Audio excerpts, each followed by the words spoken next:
Hi friends, welcome back to my channel. ఈరోజు మీకు ఈ సీరియల్లో ఏం జరిగిందో తెలుసుకోవాలి అనుకుంటున్నారా? అయితే వెంటనే మనం సీరియల్లోకి వెళ్ళిపోదాం. ఇంకా ఇంట్లో పెట్టిన గొడవని గుర్తు చేసుకొని ఇంకా వల్లి అయితే గదిలోకి వెళ్ళి తెగ డ్యాన్స్ చేస్తూ ఉంటుంది. ఒక్కసారిగా వల్లి అయితే వెనక్కి తిరిగి చూసేసరికి గుమ్మం దగ్గర నర్మద అలాగే ప్రేమ ఇద్దరు కూడా కనిపిస్తారు. వాళ్ళిద్దరిని చూసి ఇక వల్లి అయితే అయ్ బాబాయ్, ఇద్దరు ఒకేసారి నా మీదకి అటాక్ చేయడానికి వచ్చేసారా ఏంటి? ఇప్పుడు వీళ్ళిద్దరి నుంచి నేనెట్టా తప్పించుకోవాలి అని అనుకుంటూ ఇక వల్లి అయితే వాళ్ళ వైపు నవ్వాలా వద్దా అన్నట్టుగా ఫేస్ పెట్టి నవ్వుకుంటూ వాళ్ళ దగ్గరకైతే వస్తుంది. వాళ్ళు మాత్రం వల్లిని మింగేస్తా అన్నట్టుగా ఉరుమురిమి చూస్తారు.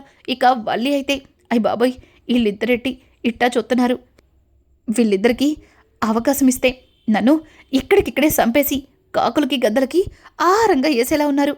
ఇప్పుడు ఇప్పుడు వీళ్ళ నుంచి నేను బయటకెట్టా వెళ్ళాలి అని చెప్పి ఇక వల్లి అనుకుంటూ వస్తున్నాను అత్తయ్య గారు అని ఇక వల్లి అయితే అక్కడి నుంచి బయటకు వెళ్ళబోతుంటే ఎక్కడికి వెళ్తున్నావు అని ప్రేమ అయితే చేతిని అడ్డం పెడుతుంది. ఇక నర్మద మరొక చేతిని అడ్డం పెట్టి మాకు నిన్ను పిలిచిన శబ్దం ఏదీ రాలేదే, ఎక్కడికి వెళ్తున్నావు అని చెప్పి ఇక నర్మద కూడా వల్లిని అడుగుతుంటే వల్లి అయ్ బాబాయ్, ఏంటి ఇద్దరు కలిసి నన్ను అట్ట బెదిరించేస్తున్నారు, నేను సానా అమాయకురాల్ని, నోటో ఏలు పెడితే ఎట్టా కొరకాలి అని అడిగేదాన్ని, నన్ను పట్టుకుని ఇట్టా భయపెట్టేస్తున్నారేంటి అని చెప్పి ఇక వల్లి అయితే వాళ్ళిద్దరి చేతుల్ని ఇదిలించుకొని మీకు వినిపించలేదేమో, అత్తయ్య గారు పిలవడం నాకైతే వినిపించింది అని అనుకుంటూ వల్లి అక్కడి నుంచి వెళ్ళిపోతుంది. ఇంకా ప్రేమ అయితే చూసావాక్క, ఈ బల్లి ఎట్లా తప్పించుకుందో, అందుకే ఈ బల్లి గురించి మావయ్య గారి దగ్గర నిజం చెప్పేద్దామని మీతో చెప్పాను, కానీ నువ్వే చెప్పనివ్వకుండా ఆపేశావు అని అంటుంటే ఇక నర్మద ప్రేమతో చూడు ప్రేమ, ఈ వల్లికి మనం చాలా అవకాశాలు ఇచ్చాం, కానీ తను మనం ఇచ్చిన అవకాశాలన్నింటినీ తనకి అనుకూలంగా ఉపయోగించుకుంది.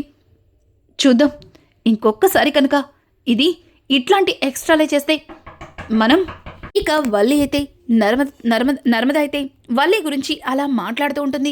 ఇక వల్లి కిచెన్లోకి వెళ్ళి అమ్మయ్య, వాళ్ళ నుంచి తప్పించుకున్నాను అని చెప్పి ఊపిరి పీల్చుకుని ముందుకు తిరిగేసరికి అక్కడ వేదవతి కనిపిస్తుంది. వేదవతిని చూసిన వల్లి భయంతో ఒక్కొక్క అడుగు వెనక్కి వేస్తుంటే ఇక వేదవతి కూడా ఒక్కొక్క అడుగు ముందుకు వేస్తుంది. అయ్ బాబాయ్, వాళ్ళిద్దరి నుంచి తప్పించేసుకున్నాను అనుకుంటే ఇక్కడ అత్తయ్య గారి దగ్గర ఇట్టా దొరికిపోయాను. అత్తయ్య గారు ఏంటండి అట్టా సొత్తున్నారు అని అడగడంతో నిన్ను చూడడం కాదు, నువ్వు చేసిన పనికి నీకు కారం పచ్చిమిరపకాయలతో బజ్జీలు వేసి నీ నోట్లో కుక్కాలనిపిస్తుంది అని అంటుంటే అయ్ బాబాయ్, అంత పెద్ద తప్పు నేనేం చేశానండి అని అంటుంటే ఏం చేసావో నీకు తెలీదా? చూడు, నీకెన్నోసార్లు చెప్పాను, నీకు ఇంట్లో ఎవరి గురించైనా ఏదైనా తెలిస్తే నేరుగా వచ్చి నాతో చెప్పమని, కానీ నువ్వు మాత్రం నేరుగా వెళ్ళి ఆయనతో చెప్పి ఇంట్లో పెద్ద యుద్ధాలే పెడుతున్నావు అని అంటుంటే అయ్ బాబాయ్, అదేంటి అత్తయ్య గారు అంత పెద్ద మాట అన్నారు? నేను ఈ ఇంటికి పెద్ద కోడల్ని, మరి ఈ ఇంట్లో అందరి గురించి పట్టించుకోవడం నా బాధ్యత కదండి. అందుకే సాగర్ మధ్య గారు చాలా కష్టపడి గవర్నమెంట్ ఉద్యోగానికి ఎగ్జామ్స్ రాశారు, అందులో పాస్ అయ్యారని ఆనందంలో మీ అందరి నోర్లు తీపి చేయాలని పాయసం చేసి పెట్టాను, తప్ప అండి అని అంటుంటే వసై నువ్వు తింగరదానివో లేకపోతే తెలివైన దానివో కూడా నాకు అర్థం కావట్లేదు. నీ తింగరతనంతో ఇంట్లో ఎట్లాంటి గొడవలు జరుగుతున్నాయో నీకు కనిపించట్లేదా? నువ్వు చేసిన పాయసం గురించి అలాగే అందరి నోర్లు తీపి చేసేదాని గురించి మాట్లాడుతున్నావు, కానీ దాని తర్వాత మీ మావయ్య గారికి సాగర్కి మధ్యలో ఎంత పెద్ద యుద్ధం నడిచిందో, ఎంత పెద్ద వాదన జరిగిందో నువ్వు చూడలేదా నిన్ను అని చెప్పి ఇక వేదవతి అయితే వల్లి మీదకి వెళ్తుంటే వల్లి అయ్ బాబాయ్, క్షమించండి అత్తయ్య గారు, నేను అంత పెద్ద గొడవ జరిగిద్దని అస్సలు అనుకోలేదు. ఇంకెప్పుడు కూడా ఇట తప్పు చేయను అత్తయ్య గారు, ఏదైనా తెలిస్తే వెంటనే మీతోనే వచ్చి చెప్తాను అని అనుకుంటూ ఇక వల్లి అయితే అక్కడి నుంచి వెళ్ళిపోతుంది. ఇది ఇలా ఉండగా ఇక ప్రేమ అలాగే నర్మద ఇద్దరు కూడా బయటికి వచ్చి మాట్లాడుతూ ఉండగా ఇక అమూల్య అయితే సిగ్గుపడుతూ ఫోన్ మాట్లాడుతూ కనిపిస్తుంది. ఒక్కసారిగా అమూల్యని చూసిన నర్మద ప్రేమకి చూపిస్తుంది. ప్రేమ కూడా అమూల్యని విచిత్రంగా చూస్తుంది. ఇక నర్మద అయితే ఏంటి ఎన్నడూ లేంది అమూల్య ఎవరికీ తెలియకుండా ఇలా సింగిల్గా వచ్చి ఫోన్ మాట్లాడుతుంది. పైగా ఫోన్లో వ్యక్తితో అంత సిగ్గుపడుతూ ఎందుకు మాట్లాడుతుంది అని అనుకుంటూ ఇద్దరు కూడా అమూల్య దగ్గరికి వెళ్ళబోతుంటే ఇంతలో వాళ్ళు ఎక్కడికొచ్చి అయ్ బాబాయ్ అమూల్య ఎంతసేపు నీ ఫ్రెండ్తో మాట్లాడడమేనా కుతంతా వచ్చి నాకు పనిలో సాయం చేయొచ్చు కదా అని చెప్పి వల్లి అయితే అమూల్యని అడగడంతో అమూల్య అది వదినా అని అంటుంటే ఇక వల్లి అయితే అమూల్యకి వెనకన నర్మద అలాగే ప్రేమ వస్తున్నారని కళ్ళతో సైగ చేస్తుంది. ఒక్కసారిగా అమూల్య వాళ్ళిద్దరిని చూసి ఫోన్ పక్కన పెట్టేసి సారీ వదినా నా ఫ్రెండ్ ఏదో డౌట్ ఉంటే అడిగితే చెప్తున్నాను అంతే, మీకు ఏం హెల్ప్ చేయాలి ఈ బట్టలన్నీ ఆరబెట్టినా అని చెప్పి ఇక అమూల్య అయితే ఆ బట్టలన్నింటినీ ఇక ఆ తీగ మీద ఆరేస్తూ ఉంటుంది. ఒక్కసారిగా వల్లి అయితే వాళ్ళు వస్తున్నారన్న సంగతి చెప్పిన విధానం ప్రేమ అలాగే నర్మదలకి మరింత అనుమానం మొదలయ్యేలా చేస్తుంది. ఇక ప్రేమ అయితే అమూల్య ఇంతకుముందు నువ్వెవరితోనూ ఫోన్ మాట్లాడుతున్నావు అని అంటుంటే నేనెవరితో మాట్లాడాను వద్దునా అని చెప్పి ఇక అమూల్య అయితే ప్రేమని అడుగుతూ ఉంటే నర్మద ఇంతకుముందే మేము నీ దగ్గరికి వచ్చే ముందే ఎవరితో మాట్లాడుతున్నావు కదా, అలా మాట్లాడుతున్నప్పుడు మీ బల్లి వదనొచ్చి నిన్ను ఈ పని చేయమంది కదా అని అంటుంటే ఓ అదేం కాదొదినా, మాకు ఎల్లుండి నుంచి ఎగ్జామ్ స్టార్ట్ అవుతాయి, దానిలో చిన్న డౌట్ ఉంటేను నా ఫ్రెండ్ ఫోన్ చేసి అడుగుతుంది అంతే వదినా, అంతకు మించి ఇంకేం లేదు అని అనుకుంటూ ఉండగానే ఒక్కసారిగా అమూల్యకి ఫోన్లో మెసేజ్ అయితే వస్తుంది. ఇక ప్రేమ తల పక్కకి తిప్పి చూసేసరికి విశ్వక్ ఫోన్ నుంచి అమూల్యకి మెసేజ్ అయితే వస్తుంది. ఆ మెసేజ్ విశ్వక్ నెంబర్ నుంచి రావడం కాస్త ప్రేమకి అనుమానాన్ని మొదలయ్యేలా చేస్తుంది. ఇక ప్రేమ అయితే ఏంటి అన్నయ్య అమూల్యకి ఎందుకు మెసేజ్ పెడుతున్నాడు అని ఇక ఫోన్ని ముట్టుకోబోతుంటే అమూల్య వదిన ఇది నా ఫోన్ అని అనుకుంటూ ఫోన్ తీసుకుని అక్కడి నుంచి వెళ్ళిపోతుంది. ఇక ప్రేమ అయితే అమూల్య వైపు అనుమానంగా చూస్తుంది. ఇంకా పక్కన ఉన్న నర్మద ప్రేమ ఏమైంది అని అడగడంతో అక్క నాకెందుకో అమూల్య మీద అనుమానంగా ఉంది అని అంటుంటే ఇక నర్మద నాకు కూడా అమూల్య మీద అనుమానంగా ఉంది, కానీ అమూల్య ప్రవర్తనని చూసి కాదు, అమూల్య విషయంలో ఈ బల్లక్కయ్య చేస్తున్న ఓవర్ యాక్షన్ చూస్తుంటే అనుమానంగా ఉంది అని చెప్పి ఇక నర్మద మాట్లాడుతూ ఉంటుంది. ఇంతలో ప్రేమ అయితే అక్క ఎన్నడూ లేంది మా అన్నయ్య ఫోన్ నుంచి అమూల్యకి మెసేజ్ రావడమేంటో నాకు అస్సలు అర్థం కావట్లేదు. మొన్నేమో అత్త అమూల్యని అన్నయ్య బండి మీద చూశాను అని చెప్పింది, ఇప్పుడేమో అమూల్య మనల్ని చూసి ఫోన్ కట్ చేసింది, పైగా అన్నయ్య ఫోన్ నుంచి తనకి మెసేజ్ వచ్చింది.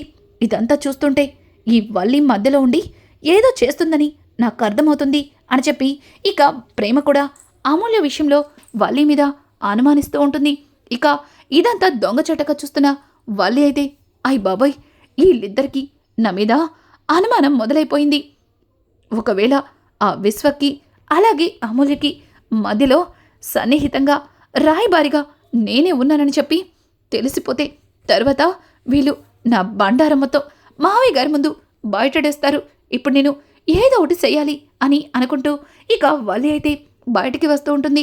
ఇంతలో విశ్వక్ ఇంట్లో నుంచి బయటికి బండి తీస్తూ ఉండగా వల్లి కావాలని తన చేతిలో ఉన్న ఎంగిలి నీళ్లు ఇక విశ్వక్ మీద వంపేస్తుంది.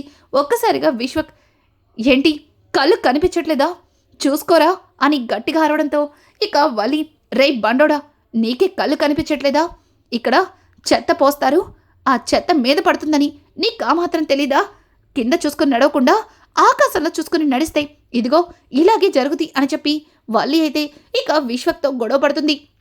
విశ్వక్ కూడా వల్లి మీద గట్టిగట్టిగా అరుస్తూ ఉంటాడు. ఇక వల్లి అయితే రే బండోడా నువ్విలాగే వాగేవంటే ఇప్పుడు చల్లటి నీళ్ళేశాను, ఈసారి వేడివేడిగా మరగపెట్టిన నీళ్లు తీసుకొచ్చి మీద పోసేస్తాను, అప్పుడు తోలు ఊడిపోతుంది, అయినా నీ తోలు మందంలే అంత ఈజీగా ఊడదలే అని చెప్పి ఇక వల్లి అయితే విశ్వక్కి కోపం వచ్చేలా గట్టిగట్టిగా మాట్లాడుతుంది. విశ్వక్ అయితే ఏయ్ ఏంటి ఇష్టం వచ్చినట్టు మాట్లాడుతున్నావు, పోనీలే ఆడదాని కదా అని ఊరుకుంటుంటే రెచ్చిపోతున్నావేంటి అని చెప్పి ఇక విశ్వకైతే వల్లి మీద కోపడుతుంటే వల్లి రేయ్ నా గురించి మాట్లాడతావా నిన్ను అని చెప్పి ఇక వల్లి అయితే పక్కన ఉన్న ఒక పెద్ద కర్రని తీస్తుంటే ఇక ప్రేమ నర్మద ఇద్దరు కూడా వల్లిని ఆపుతారు. అక్క ఆగక్క, ఏం చేస్తున్నావో అర్థమవుతుందా? మావయ్య గారు వస్తే తర్వాత వాళ్ళకి మనకి మరింత పెద్ద గొడవ అవుతుంది, లోపలికి రాక్క అని చెప్పి ఇక వల్లిని బలవంతంగా లోపలికైతే తీసుకెళ్తారు. ఇంకా ప్రేమ అయితే రే అన్నయ్య వెళ్ళిపోరా, గొడవలొద్దు అని చెప్పి ఇక ప్రేమ విశ్వకి దండం పెట్టి అక్కడి నుంచి పంపించేస్తుంది. వల్లి అయితే వెనక్కి తిరిగి విశ్వకి వైపు చూసి కన్ను కొడుతుంది. అంటే వాళ్ళిద్దరూ కావాలని ప్రేమ అలాగే నర్మదలకి అనుమానం రాకూడదని గొడవ పడతారని అప్పుడు మనకి అర్థమవుతుంది. ఇక వల్లి అలా గొడవ పడ్డంతో ప్రేమ నర్మద ఇద్దరు కూడా ఒకరినొకరు చూసుకుంటారు. ఇక ఇది ఇలా ఉండగా ఇక్కడ చూస్తే ధీరజ్ అయితే ప్రేమని ఎస్ఐ చేయాలని తన కల నెరవేర్చాలని ఇక ఎంతగానో ఆలోచిస్తాడు. అలాగే ఈ విషయం గురించి నేను నాన్నని ఎలా ఒప్పించాలి, ఒకవేళ నాన్నకి నిజం తెలిస్తే నాన్న ఎట్లాంటి నిర్ణయం తీసుకుంటారు? సాగర్ అన్నయ్య తనకి తెలియకుండా ఎగ్జామ్ రాసినందుకే నాన్న అంత పెద్ద గొడవ చేశారు. ఇప్పుడు ప్రేమ విషయంలో ఆయన మాట వినకుండా ఆయనకి తెలియకుండా నేను తనని ఎస్ఐ ట్రైనింగ్కి ప్రిపేర్ చేస్తున్నానన్న విషయం తెలిస్తే నాన్న ఏం చేస్తారు అని చెప్పి ధీరజ్ ఆలోచిస్తూ ఉంటాడు. ఇక ఇంతలో సాగర్ అయితే ధీరజ్ దగ్గరకొచ్చి రేయ్ చిన్నోడా, ఇంట్లో నన్ను ఎవ్వరూ అర్థం చేసుకోలేదు, నువ్వు తప్ప. నేను చేసింది ఇంట్లో అందరికీ తప్పులాగే కనిపించింది, ఒక్క నీకు తప్ప. రేయ్ నన్ను అర్థం చేసుకున్నట్టుగా ఇంట్లో ఎవరూ అర్థం చేసుకోలేదురా అని చెప్పి సాగర్ అయితే ఇక ధీరజ్ని హత్తుకుంటాడు. అలాగే సాగర్ రేయ్ నేనెలాగో ఏం చేయలేకపోతున్నాను, కనీసం నువ్వైనా ప్రేమకి తనకిష్టమైన ఎస్ఐ ట్రైనింగ్ని పూర్తి చేపించి తను జాబ్ వచ్చేలాగా చెయ్యరా, దానికి నీకు నా ఫుల్ సపోర్ట్ నీకే ఉంటుంది అని అంటుంటే ఇక ధీరజ్ వద్దనయ్య, నా కోసం మిమ్మల్ని ఇబ్బంది పెట్టడం నాకిష్టం లేదు, కానీ నేను మాత్రం ప్రేమని ఎస్ఐ చేసే తీరుతాను అని అంటుంటే ఇక ఎంతలో అక్కడికి వేదవతి వచ్చి వాళ్ళిద్దరి మధ్యలో కూర్చుంటుంది. ఇంకా వేదవతి అలా కూర్చోడంతో ధీరజ్ అలాగే సాగర్ ఇద్దరు కూడా కంగారు పడతారు. రేయ్ ఎక్కడికిరా వెళ్తున్నారు, కూర్చోండి, మీ ఇద్దరితో నేను మాట్లాడాలి అని చెప్పి ఇక వేదవతి అయితే వాళ్ళిద్దరి మధ్యలో కూర్చుంటుంది. ఇంకా మొదటిగా ధీరజ్ వైపు చూసి రే చిన్నోడా, నువ్వు ప్రేమని ఎస్ఐ చేస్తానన్న విషయం తెలిసిన తర్వాత నాకు నీ విషయంలో చాలా అంటే చాలా సంతోషంగా అనిపించింది. అలాగే నువ్వు ప్రేమ విషయంలో ఇంత బాధ్యతను తీసుకున్నందుకు నిజంగా ప్రేమ ఎంతో ఆనందపడుతుందని ఆలోచించాను. కానీ మీ నాన్నగారు ఇదేది వద్దని చెప్పారు కదా, మరి ఏంట్రా ఇదంతా అని అంటుంటే అమ్మా ఏంటమ్మా నువ్వు కూడా అలాగే మాట్లాడుతున్నావు, చూడమ్మా తను కష్టపడి చదువుకుంది, అలాగే తను ఎస్ఐ అవ్వాలని తన డ్రీమ్, మరి తన డ్రీమ్ని కాదని నువ్వు ఇంట్లో వంటింటి కుందేలుగా మిగిలిపోవాలని తనకి నేనెలా చెప్తానమ్మా, చెప్పమ్మా. తన మెడలో నేను తాళి కట్టిన పాపానికి తన కోరికలన్నీ చంపేసుకోవాలా అని చెప్పి ఇంకా ధీరజ్ మాట్లాడుతూ ఉంటే ఇక ధీరజ్ మాటలకి వేదవతి నువ్వు చెప్పింది కూడా నిజమే, నువ్వు చెప్పిన దానిలో కూడా న్యాయం ఉంది, సరేలే మీ నాన్నగారితో నేనే ఏదోలా మాట్లాడతాను, సరే గాని రే నడిపోడా, నువ్వు మీ నాన్ననే ఎదిరిస్తావురా, అంత పెద్దోడు అయిపోయావరా అసలు నిన్ను అని చెప్పి ఇక వేదవతి అయితే సాగర్ని కొట్టబోతూ సాగర్ని దగ్గరికి తీసుకుని రే నడిపోడా, నువ్వు దూరం అయితే మీ నాన్న బ్రతకలేడురా, ఈ గవర్నమెంట్ జాబు సంపాదించి తర్వాత నువ్వు నర్మదను తీసుకుని తన పుట్టింటికి ఇళ్ళకి అల్లుడుగా వెళ్ళిపోతావన్న బాధే మీ నాన్నని తొలిచేస్తుందిరా, ఆ బాధలో ఉండే మీ నాన్న అలా మాట్లాడారు, అంతేగాని ఆయనకి నీ మీద ఎట్లాంటి కోపం లేదు. ఆయన నువ్వు ఇలా గవర్నమెంట్ ఉద్యోగానికి ఎగ్జామ్ రాస్తున్నావన్న విషయం ఒక్క మాట నాతో చెప్పుండాల్సింది, నేనెళ్ళి మీ నాన్నతో మాట్లాడుండేదాన్ని అని చెప్పి ఇక వేదవతి మాట్లాడుతుంటే ఓ ఎబ్బో ఈవిడి గారంట మావయ్య గారితో వెళ్ళి ఈయన ఉద్యోగం గురించి మాట్లాడతారంట, మావయ్య గారిని ఎదురుగా నుంచుని కాఫీనే ఇవ్వడానికి గజగజ వణికిపోతారు, కానీ ఈవిడి గారు మావయ్య గారికి వెళ్ళి ఎగ్జామ్ గురించి అలాగే నా జాబ్ గురించి మాట్లాడతారంట అని చెప్పి ఇక నర్మద అలాగే ప్రేమ ఇద్దరు కూడా ఇక వేదవతిని ఎక్కిరిస్తుంటారు. ఒసై మీరిద్దరూ నన్ను ఫ్రెండ్ అని చెప్పి నన్ను మోసం చేశారు. నువ్వేమో నాకు తెలియకుండా వీడితో ఏకంగా ఒక ఎగ్జామే రాయించేశావు. ఇక వీడేమో నాకు తెలియకుండా దీన్ని ప్రతిరోజు పోలీస్ అంటూ ట్రైనింగ్కి జాగింగ్కి తీసుకెళ్తున్నాడు అని అనడంతో ఒక్కసారిగా ధీరజ్ ప్రేమ వేదవతి వైపు చూస్తారు. వేదవతి, ఏంటి ఇది నాకెలా తెలిసిందనేగా మీరు రోజు ఉదయాన్నే జాగింగ్కి వెళ్ళటం, అలాగే తిరిగి ఇంటికి రావడం అంతా చూస్తున్నాను. మీరు నన్ను తెలివి తక్కువది అనుకుంటున్నారు. చూడండి, నేను చాలా గడుస్తాన్ని, చాలా తెలివైన దాన్ని. నేను ఇంట్లో ఎవరెవరు ఏం చేస్తున్నారో అన్నీ తెలుసుకోగలుగుతాను. కానీ ఈ నర్మదుందే, తన గవర్నమెంట్ ఉద్యోగంతో, తన తెలివితేటలతో వీడితో ఎగ్జామ్ రాయించిన విషయం కూడా తెలియనివ్వలేదు. అదొక్కటే నాకు కాస్త బాధగా అనిపిస్తుంది అని చెప్పి ఇక వేదవతి అయితే వాళ్ళతో కలిసిపోతుంది. అలా వాళ్ళ ఐదుగురు సరదాగా మాట్లాడుకుంటూ ఉంటారు. ఇక వాళ్ళలా నవ్వుకుంటూ ఉండగా ఇంతలో వల్లి తొంగి చూస్తుంది. ఇదేంటి, వీళ్ళందరూ ఒక్కసారిగా ఇట్లా కలిసిపోయారు? వీళ్ళు ఏం మాట్లాడుకుంటున్నారు? ఎందుకు నవ్వుకుంటున్నారు? వీళ్ళలా నవ్వుకుంటుంటే అది నేను చూస్తూ తట్టుకోవాలా? లేదు, అస్సలు వీలు పడదు. ఎలా అయినా సరే ఏదో ఒకటి చేసి ఈ నర్మదని, సాగర్ని ఇంటి నుంచి వెళ్ళగొట్టాలి. అలా చెయ్యాలి అంటే ముందు మావిగారు ఎక్కడున్నారు అని చెప్పి వాలి అయితే ఇక ఇల్లంతా వెతికేస్తుంది. ఇక ఇంతలో రామరాజ్ అయితే అక్కడ కుర్చీలో కూర్చుని తలనొప్పితో ఇక తలని చేత్తో పట్టుకుంటాడు. ఇంతలో అది చూసిన వల్లి ఐడియా అని అనుకుంటూ కిచెన్లోకి వెళ్ళి ఒక గ్లాస్తో కాఫీ తీసుకుని ఇక రామరాజు దగ్గరికి వెళ్తుంది. మావయ్య గారండి, మీరు తలనొప్పితో ఇబ్బంది పడుతున్నట్టున్నారు. ఇదిగోండి స్ట్రాంగ్ కాఫీ, ఇది తాగారంటే ఇట్టే తలనొప్పి ఎగిరిపోతుంది అని చెప్పి ఇక రామరాజు చేతిలో కాఫీ అయితే పెడుతుంది. రామరాజు కాఫీ తీసుకుని, అమ్మ వల్లి, ఈ ఇంటి పెద్ద కొడలుగా నువ్వు అర్థం చేసుకున్నట్టుగా ఈ ఇంట్లో నన్ను ఎవ్వరూ అర్థం చేసుకోలేదు. నా బాధని కూడా చెప్పకుండానే అమ్మలా తెలుసుకున్నావు అని చెప్పి ఇక రామరాజు అయితే వల్లిని పొగిడేస్తుంటాడు. వల్లి అయితే ఇక రామరాజు పొగడతలకి తెగ పొంగిపోతుంది. ఇంకా వల్లి వచ్చిన సంగతి మర్చిపోయావే, పొగడతల్లో పడిపోయి అని చెప్పి వల్లి తన మనసులో అనుకుంటూ, అది మావయ్య గారండి, మరేమోనండి, సాగర్ మర్ది గారు మీకు చెప్పకుండా మీ మాటకి విలువ లేకుండా గవర్నమెంట్ ఉద్యోగానికి పరీక్ష రాశారు కదండి. ఒకవేళ పాస్ అయి ఉంటే సాగర్ మర్ది గారు గవర్నమెంట్ ఉద్యోగం సాధించుండేవారు. అలా గవర్నమెంట్ ఉద్యోగం సాధిస్తే వెంటనే నర్మదా సెల్లై సాగర్ మర్ది గారిని తీసుకొని తన పుట్టింటికి ఇల్లరికం తీసుకెళ్లేదేమో అని చెప్పి ఇక వల్లి అయితే భయంగానే రామరాజుతో చెప్తుంది. ఒక్కసారిగా రామరాజు, అమ్మ వల్లి అని గట్టిగా అరవడంతో, నన్ను క్షమించండి మావయ్య గారు, ఈ మాట కాస్త మీకు బాధ అనిపించచ్చు. కానీ జరుగుతున్న సిచ్యువేషన్స్ చూస్తుంటే అట మాట్లాడాల్సి వస్తుంది మావయ్య గారు. ఈరోజు సాగర్ మర్ది గారు నర్మదా సెల్లై సంతోషం కోసం గవర్నమెంట్ పరీక్ష రాసి ఉద్యోగాన్ని సాధించాలి అనుకున్నారు. రేపొద్దున నర్మదా సెల్లై, నేను నా పుట్టింటి వాళ్ళతోనే కలిసి ఉంటాను, నచ్చితే నాతో పాటు అక్కడికి ఇల్లరికంగారా, లేకపోతే ఇక్కడే ఉండిపో అని చెప్పి తను మొండికేస్తే సాగర్ మర్ది గారు నా భార్య కావాలంటూ, తన సంతోషం కావాలంటూ నర్మదా సెల్లైతో వెళ్ళిపోతారేమో అనిపిస్తుంది. ఇదంతా సోతుంటే నర్మదా సెల్లై సాగర్ మర్ది గారిని బాగా మార్చేసింది మావి గారు అని చెప్పడంతో ఒక్కసారిగా ఇక రామరాజు ఆవేశంగా పైకి లేస్తాడు. ఇక వల్లి అయితే, అయ్య బాబాయ్, ఈయనేంటి ఇట్టా లేశాడు, ఇప్పుడు ఏం చేస్తాడు? నేను అనుకున్నట్టు అది అట్టా జరగకముందే వాళ్ళిద్దరినీ బయటికి గెంటేస్తాడా, లేకపోతే వాళ్ళ గురించి ఇట్లా మాట్లాడినందుకు నా మీద అరుస్తాడా?